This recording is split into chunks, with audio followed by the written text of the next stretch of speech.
I'm going to see if I can't put in another installment of some of these issues and concerns that have been going on in the last couple of videos about, I guess part of these are metaphysical questions, but they're questions about to what extent can one deal with the material reality independent of how it is experienced, and to what extent is human experience partly eluding scientific analysis because it comes at all problems from a third party observer, and it tries to make predictions about, I guess, classes of things in terms of their regular patterns, whereas a person is unique and is in a lot of ways a stochastic process, is not to be repeated. That's why biography studies and historical studies are so different than what we mean by science property. It's not that there isn't a historiography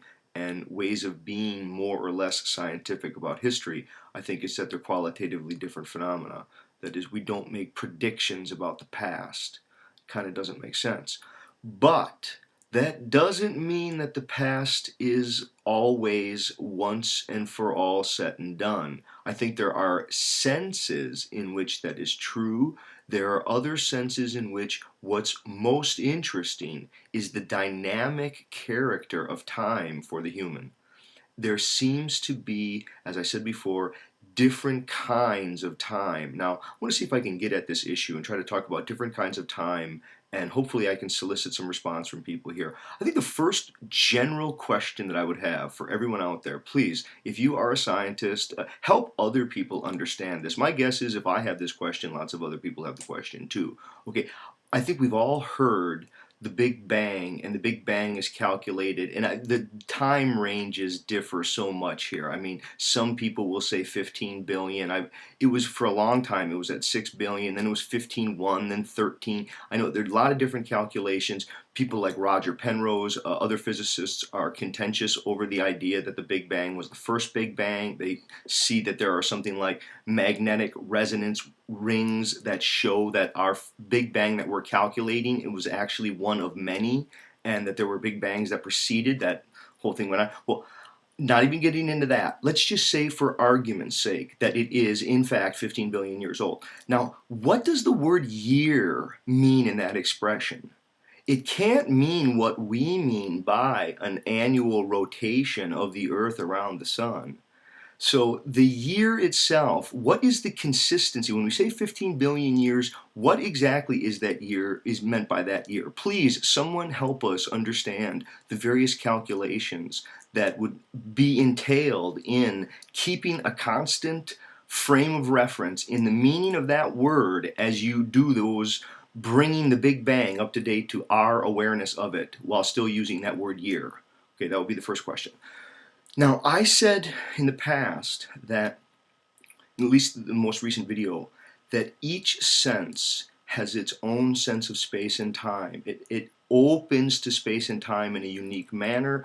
I've had other videos on this. I think people like Erwin Strauss and Hans Jonas are certainly excellent on this. I mean, they're drawing off of sort of classic phenomenology, people like Heidegger, Sartre, and Merleau-Ponty, but they're much more detailed. Edward Casey is another good person there. Okay, the Joseph Kockelman's, but if we take just, okay, let's see if I can first talk a little bit about the differences between the senses, and then we'll see if we can't cut to some of those physical properties and then circle back to some of the issues on this. Okay, so I think first, as far as physical properties, I mean, look for yourself. When you look, your eyes give a field of simultaneous objects juxtaposed in space such that the wandering gaze can look around and return to an object that was in view, again, assuming the objects remain unmoved. But the sense of sight gives, it opens a sense of permanence in a way that the other senses just do not. I mean, even though touch allows us to feel what is hard, we can also feel things that are moving and squishy, and I can feel water as water rolls over my hands. But now notice here, when I move the pen, sight allows for a register of change amidst the unchanging. That is, the change occurs in the pen's location, but the change itself remains unchanged during the duration of its location change. So vision gives both change and unchanging, and in that sense, it is really kind of a privileged sense for disclosing the unchanging. Whereas hearing gives change through and through, right? Hearing gives change through and through. Note that vision gives, properly speaking, perspective. So if I take a drink from something, there is a certain angle that you can see my hand or not see my hand. There are certain things come in front or behind one another. When you move to sound, that really isn't the case. I mean, colors occupy space in such a way that they compete with one another, but sounds are such that there can always be more sound added to a room. Sounds fill a room in a homogeneous way, and they surround us. See, sounds separate from their sources, which can make their location difficult to tell. Sometimes I can listen around, I hear a sound, I'm not sure where it's coming from. Light, even though sound waves and light waves are both physical waves, they have different properties, and in fact, light bounces off of objects, and yet the color seems to adhere to the object. Again, even though the light is bouncing off, the color seems on the object. With sound, that's so not the case. Again, sounds separate from their sources. Vision is taken to be predicates of things, right? If I say that the chicken is white, when I use the word is, the whiteness is taken to be a property of the chicken, right? But sound is taken to be a symptom of action or activity. When I say the brook murmurs, or if I say the brook is babbling, the babbling of the brook isn't taken to be a predicate of it. It's taken to be a process or an activity in which it's engaged. See, there are very different dynamics involved in what is in touch and in hearing. Walter Ong has a great line where he says, you can see a dead elephant, you can smell a dead elephant, but if you hear an elephant, you better look out, right? So there's something about sound gives us the life of action or activity, whereas the eye opens us to the dead, the inert, the lifeless. Yeah, you can see what is fully inactive, just lifelessly, motionlessly just sitting there. But I think with sound, there has to be some activity or some action, or there isn't sound. There isn't motionless sound. Right? Sound is a symptom of activity and action. Okay, so those are some issues, I guess, related to our experience of it. But let's talk just about the physical properties, I guess, for a second. If I go to this issue of what is it that light has that sound doesn't have. Well, first off, light has a constant speed, and it's very, very quick. I think that's part of why it has such an objective register, and some of the properties that we experience are obviously due to the eye organ, but the organ is responding to certain physical properties that are there. The speed of light is again very interesting case. The speed of sound is not a constant, depends upon the medium. Now, we normally think of the speed of sound as slower than light, and that's true, but it depends on the medium that it's, I guess the speed of light is always faster, but sound can travel quite quickly through certain kinds of mediums. The denser the medium, sound really hustles right through. And the waves, I think we all know, you can tell the directionality of sound because it hits certain parts of the ear at a certain part of the frequency, right? You can tell, which also means if a sound is directly in front of you or directly behind you, you cannot be sure whether it's either, right? Sound again has this sort of ambiguity. Touch is a kind of movement that's probably the slowest movement.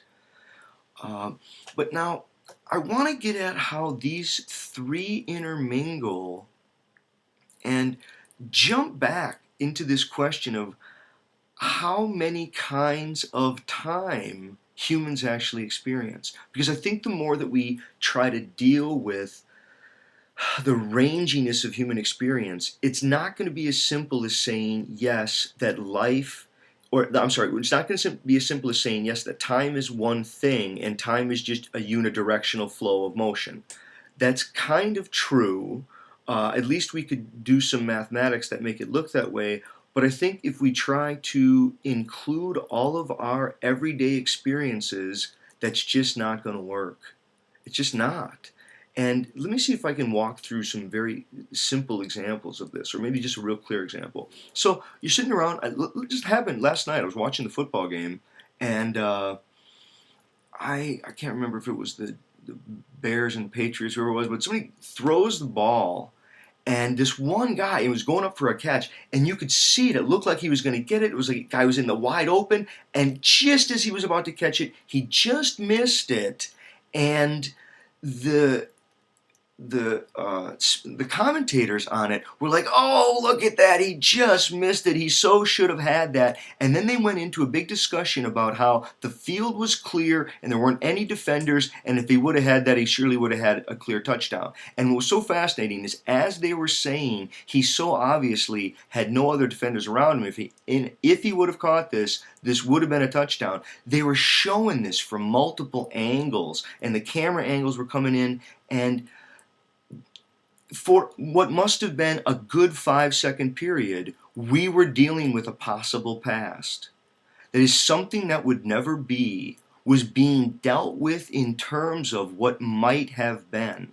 Now, if language has grammatical structures that allow us to talk about what might have been, and I can experience that this guy probably had to watch this rerun now and listen to all these people talk about what would have been had he made the catch. Now we can say, well, none of that is real, and there's a lot of either Zen strategies or Stoic strategies where we can try to show that yes, that's a problem, and people can learn to live in guilt and all kinds of other problematic psychological issues because of their ability to recall the path not taken and actually dwell in the agony of possible pasts. Now, if we're going to say, well, none of that is real, well, it is real. It's real in human experience. And in fact, it's so real in human experience that there have been whole schools that have developed that try to help people deal with it. Yeah, schools like whether it's Nikon and Morita in Japan, or whether it's Zen schools of Eastern therapy, or the Western Stoic practices. There have emerged countless strategies for people to deal with the kind of fact that, now, can we go out in nature and find this thing called a possible past? Now, it seems stupid, and yet in another sense, we are natural. We're part of nature. I think the more that people want to be honest about the complexities of time, once people are able to include talk about it, which has grammar and syntax and can include future conditionals and possible pasts, and I guess all of the different ways that we are more than in a unidirectional now that's pushed along from the past. We're an elongated stretch. I mean, try to think about the way that melody works. There has to be something about an anticipation or of a future that's not yet, but is still being open to. It's what William James called the specious present. It's a now that's saddlebagged with both a retention of a past and a protension of a future. And to try to cut that off and make it seem like, no, it's going to be able to be reducible to the specific positions that the particular bodies are in at a given moment, or even the velocities. See, things like this, it's not going to be able to address, I don't think, um, some of these larger problems without getting into rangier issues of time. People have to have more complex notions of time, I think, in order to be able to address these. And the more that people try to do this, um, again, sort of materialist reductivist arguments, where they're going to try to take the materialist science that works so well for what goes on without agency and then try to apply that to humans, not realizing that humans are doing that. There's a great line by the physician and novelist Walker Percy where he says the salivation of Pavlov's dog and the collision of intergalactic bodies is far more alike than either of those is like the simplest act of naming. I think more people need to think about language, grammar, syntax, and the way that the different senses operate with different senses of space and time. That is, the different sensory organs open to different senses of space and time, and then how speech, as a kind of complex extension of consciousness, integrates, expands, and problematizes some of the naive notions we have about space and time. Okay, thank you.